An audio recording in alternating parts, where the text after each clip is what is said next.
Globalization is all about countries becoming more connected and relying on each other. It's driven by things like new technologies and easier communication. It means that products, services, ideas, and even aspects of different cultures are shared across borders. Nationalism, on the other hand, is about putting your own country first.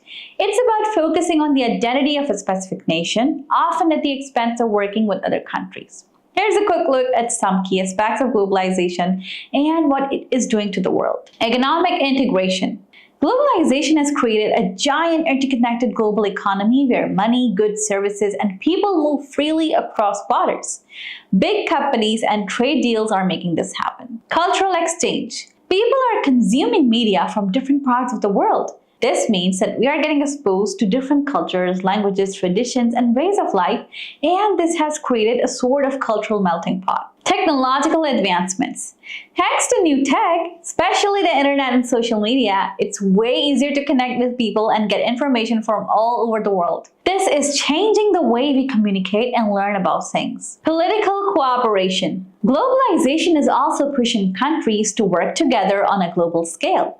Organizations like the United Nations are trying to tackle big challenges like climate change and economic problems. Nationalism. Key features and impacts. National sovereignty.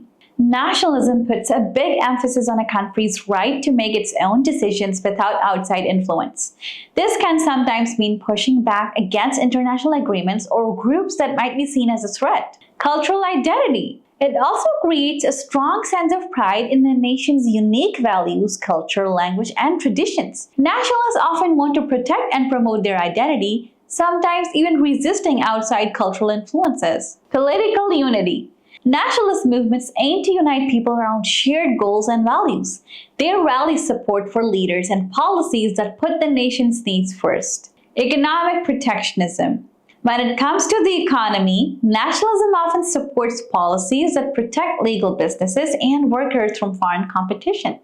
This might mean things like tariffs or other barriers to trade.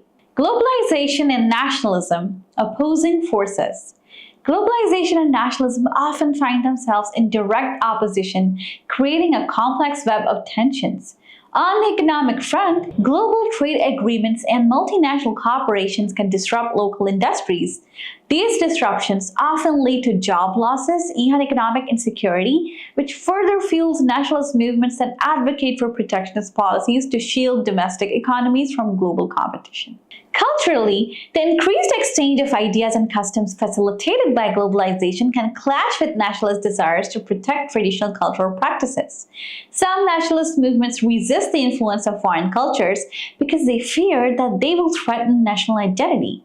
Politically, globalization's push for international cooperation can conflict with the nationalist emphasis on national sovereignty and independence. Nationalist leaders may oppose international agreements or organizations perceived as limiting their country's autonomy, which highlights the fundamental tension between these two forces. Globalization and nationalism, complementary forces. Globalization and nationalism aren't always enemies. They can actually work together in surprising ways. We can think of it like this. People can be proud of their heritage while still being open to new experiences from around the world. This creates a kind of hybrid identity where you can love your country and appreciate different cultures.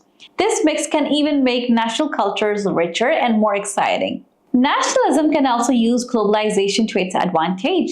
Countries can get more investment, sell their products to new customers, and encourage innovation, all by joining the global market. With smart policies, this can benefit everyone in the country. Believe it or not, globalization can spark a cultural revival. When people are exposed to different traditions and ideas, it can actually make them more interested in their own heritage. This can lead to a renewed appreciation for traditional art, folklore, language, and customs. Lastly, even nationalists can work with other countries on big issues like climate change and disease outbreaks.